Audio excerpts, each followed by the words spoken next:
American Family Radio. This is today's issues.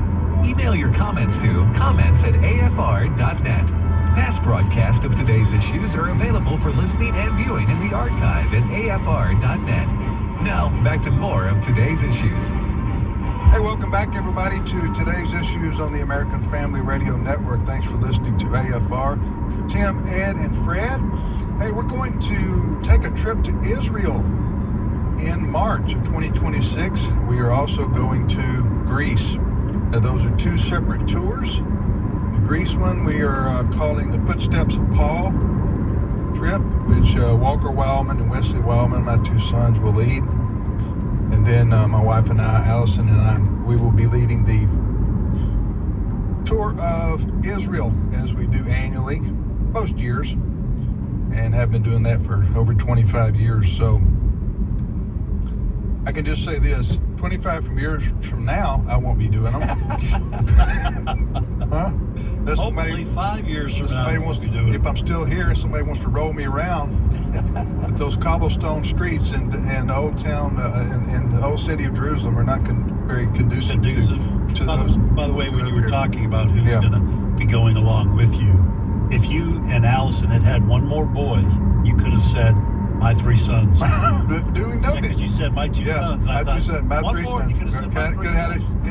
That's right. My three sons. The legendary television program in the 60s there.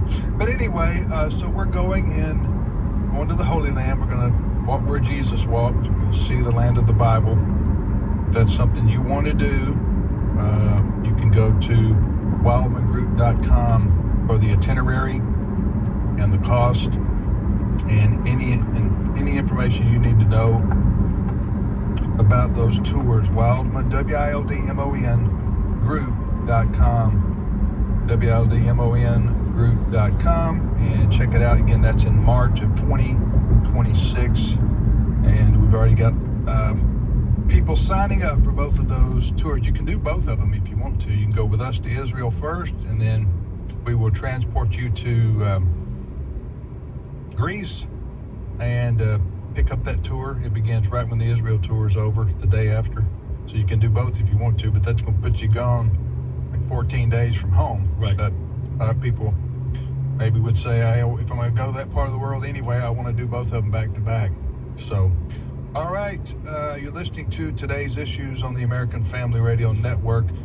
To review some of the stories we covered the first half hour was the assault in Colorado, Boulder, Colorado, by a man at a pro-Israel rally. His name was Mohammed Sabri Solomon. He was an Egyptian here on a work visa, is that right? An expired work visa. An expired work visa. And they were having a rather small gathering in Boulder for people who wanted to show support of Israel, like Americans do for all kind of causes.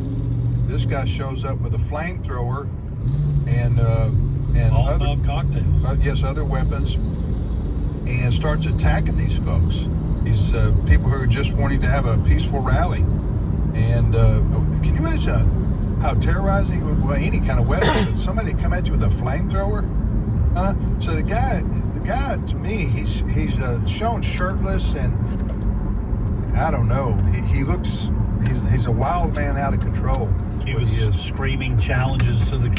Listen, I'm really surprised. I don't know what the law is in Colorado, but that strikes me as being a state maybe where you are allowed concealed carry. I'm surprised nobody shot the man. I mean, that's a good point. He's burning people, and I'm not sure if has anyone died. Not confirmed, but one of the victims, at least one of the victims, was 80 years old. Yeah. So I'm surprised nobody just ended this guy in order to protect other people. But the other top story we covered was Boulder. In several of these blue states, these heavily Democrat states like California, Oregon, state of Washington, I'm forgetting the Minnesota, I'm forgetting the other state or two, where they are allowing in high school boys to say they're girls and then compete against the girls in athletics at a high school level. And they're having state championships now. Of across the country on schools that, you know, some of the most states have already completed that because they've had graduations and so forth, but some of them still, you know, whose high school year extends into June even, are having their state championships. And we're seeing story after story about how males are putting on some makeup and saying they're women, and then they're just beating the girls because they're men, they're males, you know, with bigger muscles and bigger lungs and bigger bones. And so guess who wins in that? So I don't know what they're going to do in these states, because President Trump vowed, to the extent he does have control over some of the money that goes out from our federal government, that if this was allowed to happen, that is, boys competing in girls' sports, he would cut off federal tax dollars under the Title IX program. Is that what it was? Yeah. So how if it's actually going to happen, I think if President Trump has anything to do with it, if he can do it, I think he will. So that remains to be seen how this will impact. And there's a lot of outrage, as you can imagine, among the parents of the girls. And the girls themselves. And the girls themselves. Standing up.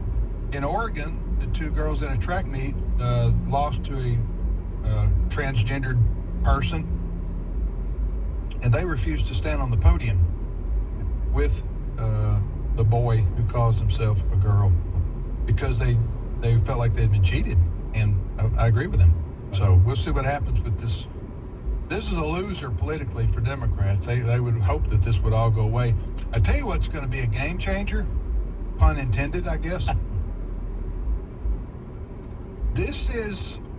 It's at one level when you're talking about high schools in blue states, because most of the blue states, with the exception, I guess, of the parents, they don't really care about some issues like this.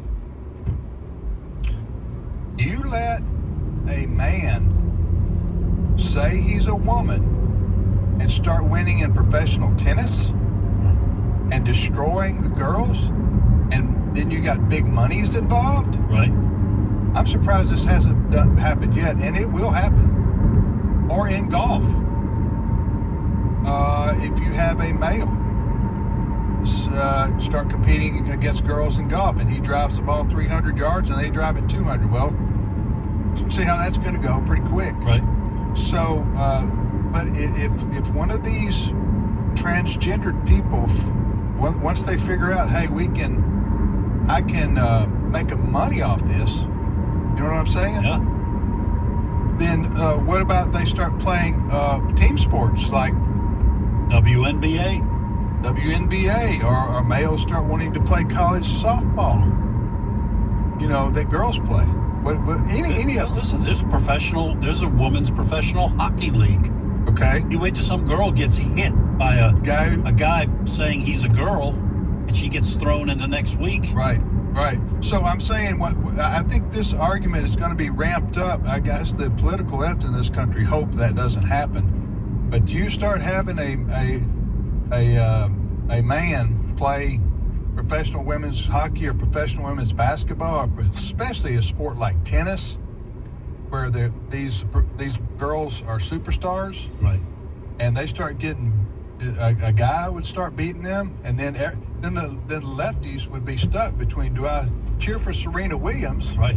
Of course, she's retired. But do I cheer for somebody like Serena Williams, who is a good role example to young women for athletic achievement? Or do I cheer for the dude who's beating her, right, because I want to support the transgender movement? It's a no-win situation, culturally and politically, for the left, yet they appear to be insisting on fighting on this hill. Right. All right, next story, Fred. Well, we've grown somewhat accustomed in our coverage of the Ukraine-Russia war. It seems that Russia is always doing the most damage. Those are most of the stories coming out of that war over the last 3 years, tragically, it is Russia.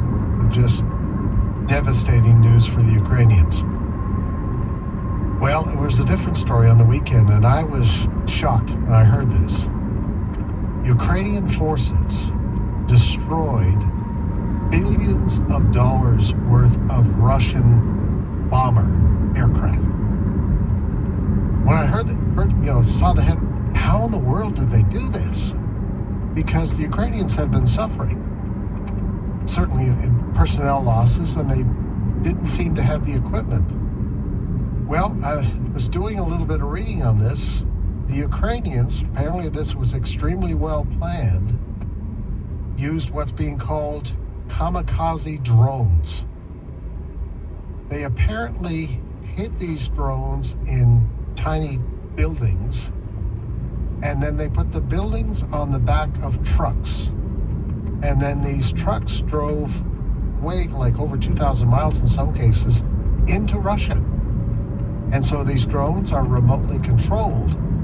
And I think there were 4 Russian air bases. When these trucks got very close to these Russian air bases, they went into these remote controls, the Ukrainians did, and they destroyed, I think it was 40 or 41 of the Russian warplanes. A lot of them are strategic bombers that Yes. can carry nuclear weapons. Russia and the U.S. have what's called a triad of nuclear deterrence. So they have ICBMs, intercontinental ballistic missiles. They have submarine-launched ballistic missiles. And then they have bombers, long-range bombers that can drop nukes. And so this was one leg of the triad. And this was all done, the world is changing. It's changing rapidly with new technological developments, including drones. But these are what's called FPV. They're first-person view drones piloted remotely by individuals wearing goggles, virtual reality goggles. And this is extraordinary. I don't think Ukraine's going to like the pushback that Russia sends their way, but this was extraordinarily brash, and I don't think a lot of these bombers were sitting out in the open because they are thousands of miles inside their own border. When you say bombers, excuse me, but you're talking about the Russian aircraft. Yes. Okay. Yeah. So I'm sure they thought they were safe, and they didn't expect these drones to be carried inland with 18-wheelers and then launched remotely. So you're saying Ukraine drove 18-wheelers, trucks to... With these little buildings on the back of these flatbed trucks. And the drones were hidden inside of these buildings. You mean like little... Sheds. Like tiny homes type things? Sheds. Well, some of them were looking So they looked regular. They looked innocent. Yeah. Not non-suspicious, although Yes. in war you probably suspect anything. So they drove them inside Russia? Oh yeah, deep inside Russia, to get close Wow. to 4 air Thousands of bases. miles from the That's front amazing. lines. I'm shocked that they were able to do that. Well, they probably took. This has been planned for like a year and a half. Yes. Something crazy like that. So I'm sure they had, Russian IDs and Russian license plates on the trucks, and then they got close enough to the air bases, and then they, I guess, from within Ukraine, they then piloted these drones and struck the vehicles. Some expectations and estimates are that they hit 34% of, this is a CNN article, 34% of Russia's strategic cruise missile carriers at its main air bases, an estimated $7 billion in damages. The AP reports that the raid was unprecedented in its scope and geographic reach, targeting bases in Russia's Arctic, Siberia, and Far East, more than 4,300 miles from Ukraine. Yeah, the world is changing rapidly. What we heard about during this war between Russia and Ukraine, the tanks were being knocked out by these drones. And of course, then the forces like Russia, they started putting cages on top of their tanks to protect them from the drones. We're getting close to science fiction land in terms of the way warfare is changing. You know, you did mention something that now the question is, how will Russia strike back? Because I know that a lot of people have said we're on the verge of a nuclear war. And that's, you know, it is true Russia has nukes. Yep. And other countries, some other country. I mean, you look at what happened in India and Pakistan. Yes. Don't they both have nukes? Yes. Yes. Mm-hmm. So, I mean, it's a very dangerous world we live in. All it takes is one bad decision or one decision on the part of somebody who doesn't care about the ramifications, Right. only wants to get revenge. Then you could start something that gets out of control, you know. I would not be surprised to see Russia detonate a probably smaller yield tactical nuclear weapon on Ukrainian forces. Just to let them know, you pull a stunt like this again, and next time it's Kiev. All right. I wouldn't, because this is humiliating for Putin and Russia, and they're supposed to be having talks in Istanbul. Diplomatic talks? Not They already had those? not Putin and Zelensky, but representatives. Yeah, Right. they met today. Okay, It's wrapped today. up now, but they did meet today. So in the wake of this dramatic bombing by the Ukrainians, they were meeting in Istanbul today. Also, this gives the Ukrainians, I don't know about you call it an upper hand, but it levels the playing field, so to speak, for them, because now, you know, everybody says, well, most everybody that at the beginning of this war thought Russia would take over within weeks, right? Would just steamroll into Ukraine and take over. Of course, that didn't happen. Here we are, 3 years later, and they're still fighting it out, and Ukraine's holding its own, so to speak. And now they've gone on the offensive, and they've done a major operation inside Russia. I'm just saying that this may cause Putin to come to the table and want a ceasefire, or else he may get hit again with something like this. I don't know. Well, that's why I am fearful for Ukraine, because I don't think politically Putin can allow that to happen. So I You mean think without a major response? I think he's gonna escalate matters. I'd be shocked. I'd be shocked if this brought Russia to the table. Rather, I think what Russia's going to do is escalate to a point where even the rest of Europe is going to be shaking, simply because if nukes are used in Europe, which is the first time ever in wartime since we detonated 2 in Japan to close out World War II, we've had just the threat of it. Cold War. Yeah, Russia. yeah, but no hot war.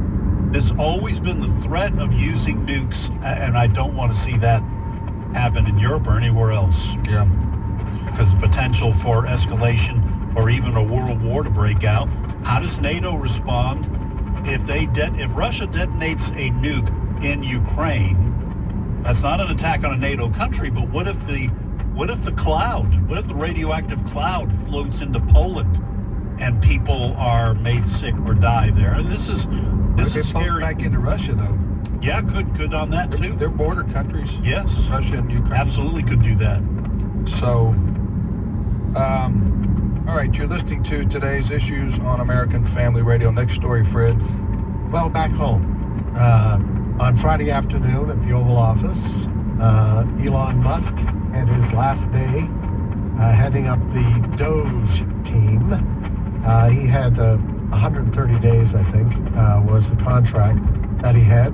Now the Doge team will continue looking at areas where, as they call it, waste, fraud, and abuse, looking at those things. But Elon Musk has been in the news for some other reasons lately. In the wake of the big, beautiful bill passing through the House, Elon Musk doesn't think it may be big, but in his mind, it ain't beautiful. At number 6. My frank opinion of the government is that, like, the government is just like the DMV that got big.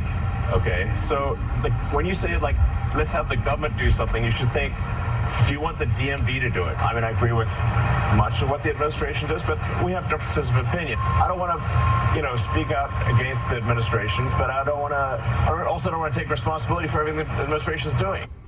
Specifically, what he's not happy with, the big, beautiful bill, really doesn't do much in the way of saving the American taxpayer much money at all, as it stands right now.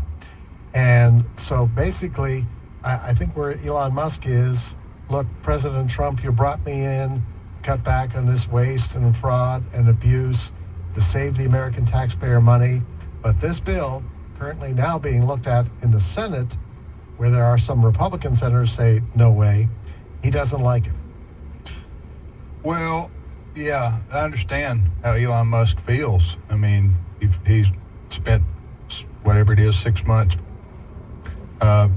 and now this 6 months trying to cut government waste, and here it is, the Republicans, President Trump, are wanting to pass a big piece of legislation which only increases, I don't want to say necessarily waste, fraud, and abuse, but it's a big, it's a bill that only expands the role of the federal government in terms of debt and debt increases and spending. Am I right? Yeah, the debt ceiling is hiked. Yeah, is raised by a Republican bill. I was looking at a story involving Senator Rand Paul. He said he would support the so-called big beautiful bill if that hike in the debt ceiling was removed. And he said, otherwise, the GOP will own the debt, he said, once they vote for this. Okay, a couple of things here. And this kind of topic is really boring to me. Okay, I'm just going to tell you. Because we talked about it for years. Right. And the old expression, it is what it is, applies here, and there's nothing going to change it. Nothing going to change government spending and American federal government borrowing money beyond to pay for the cost of government beyond our means. That's going to go on and on and on and on until a economic 9/11 happens. Right. I agree. Okay. I don't know when that will happen or if it will happen, because there's a lot of people, myself included, think it would have happened by now. We're at 33, 34, 35. 37 trillion. $37 trillion of debt that will never be paid. That this bill that the Republicans themselves are promoting, and they used to be the party, they Republicans, of balancing the budget and reduced government spending. I'm on a rabbit trail just a minute here. I think the Republicans gave up on that idea for the most part, except you got a few holdouts like Rand Paul, is because they recognize that the American people don't care about that either. The American people don't want to hear, yes, the American people, most of them want to hear about fiscal responsibility, but they don't want to hear about cuts in programs to make that possible that might affect them or somebody they know, or somebody's got a job with the federal government or something like that. They don't want to hear that. So you kind of want the old cake and eat it too. That's the American voter, okay? So the politicians, this is my take on it, are only going to respond to the pressure of the public. The last time we had any pressure to do anything to bring some fiscal responsibility and, quote, balancing the budget was during the Tea Party movement. And that was a big movement for 2 or 3 years. But eventually those people who were elected during the Tea Party movement went to Washington, and they got trapped themselves and basically became part of the establishment, if you will, in terms of no more resistance to. Or they were shut out by, by the Republican establishment. Yeah, and they just, anyway. So I don't, and quite frankly, President Trump, he didn't run on balancing the budget. He is a big spender himself. Okay? As the majority of Republicans are. Yeah, so I mean, both parties. So it doesn't surprise me that there's only a few who want to do anything to stop this bill. But anyway, we'll be back momentarily after this timeout. Stay with us.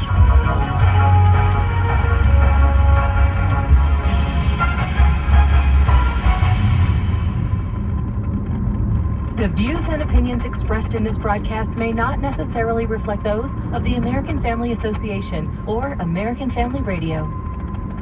90.5 KTXG Greenville, Dallas.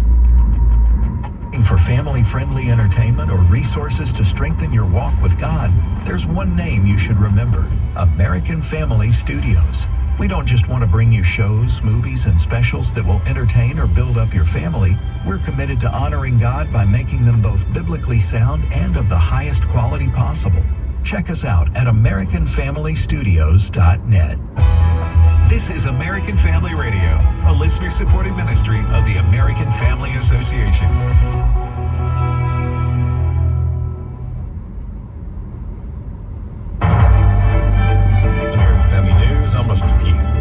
Reaction pouring in following this past weekend's terrorist attack at a Colorado event in support of Israeli hostages. Peter Ducey reporting from the White House. President Trump has kept quiet about what happened in Boulder so far today. One of his top advisors, Stephen Miller, is saying a terror attack was committed in Boulder, Colorado by an illegal alien. He was granted a tourist visa by the Biden administration, and then he illegally overstayed that visa. In response, the Biden administration gave him a work permit. Suicidal migration must be fully reversed. Chuck Schumer in the Senate, the top Democrat there, says when anti-Semitism is allowed to fester, when it spreads unchecked, and when too many look the other way, history has shown us where it leads to hatred, to violence, to terror. House Republicans passing President Trump's big, beautiful tax cut and spending bill, but Senate Republicans are now eyeing changes to the legislation.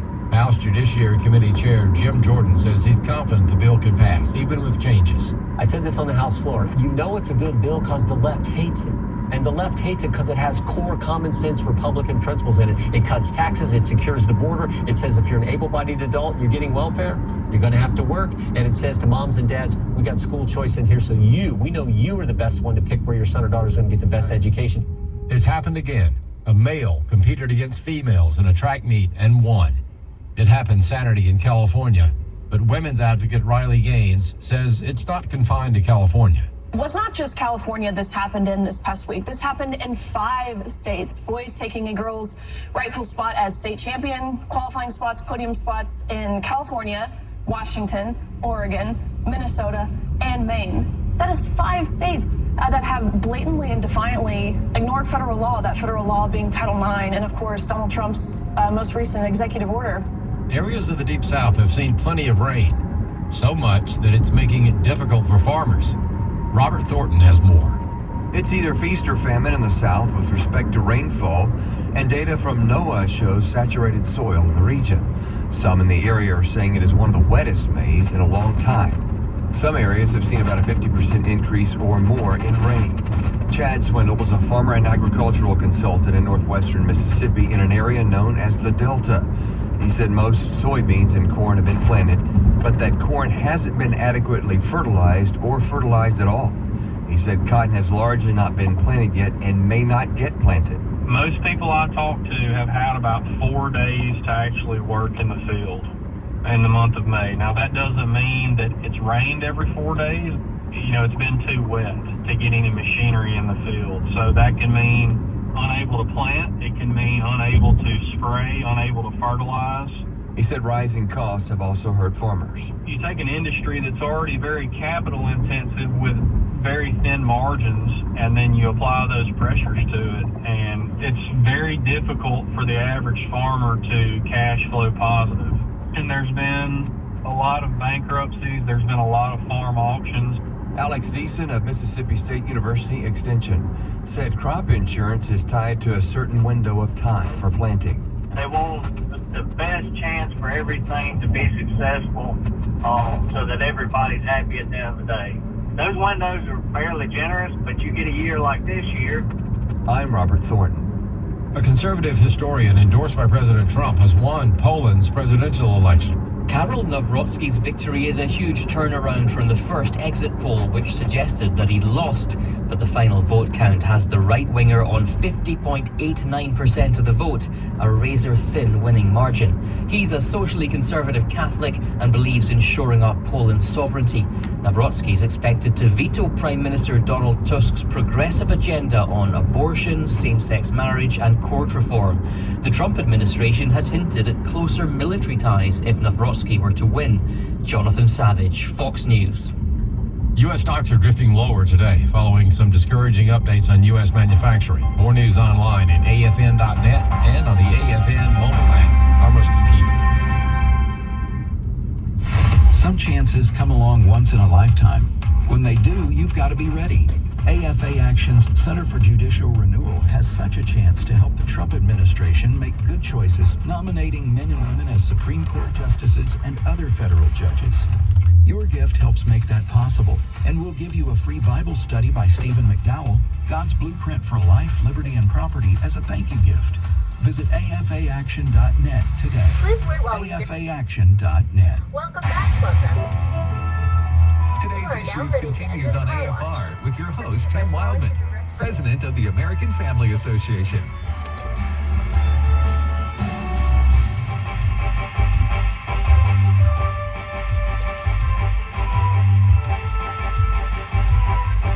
Hey, welcome back, everybody, to today's Issues on the American Family Radio Network. Tim with Ed, and now Steve Paisley Jordahl joins us on this Monday, June the 2nd. Good morning, Steve. Good morning, everybody. Tim, I got to say, I like the tan.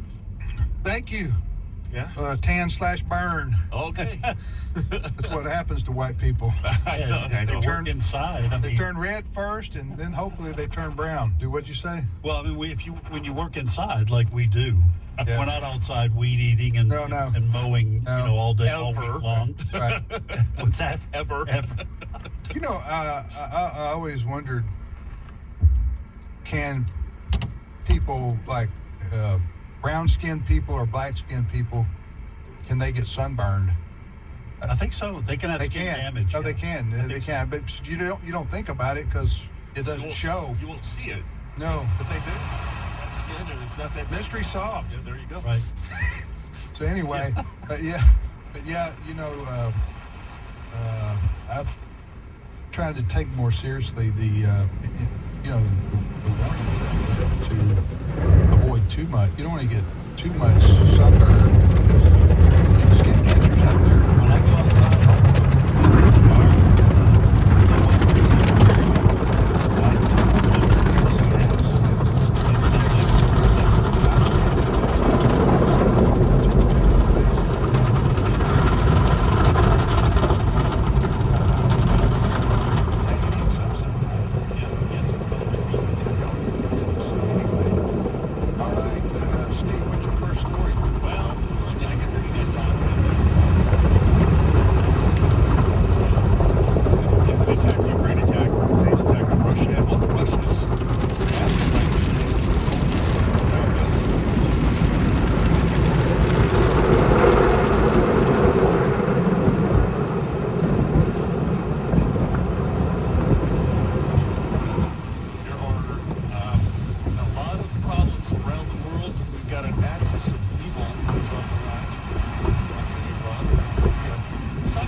which weakened America and strikes and are having everything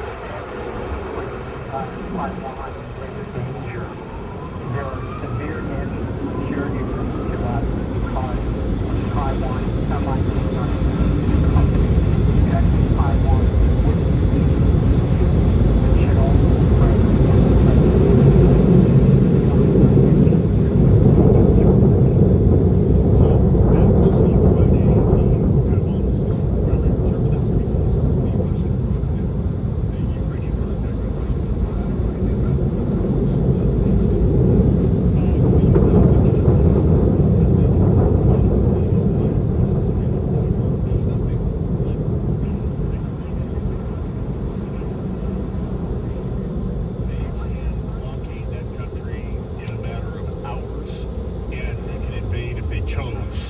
costly, but they could, they're parked and ready.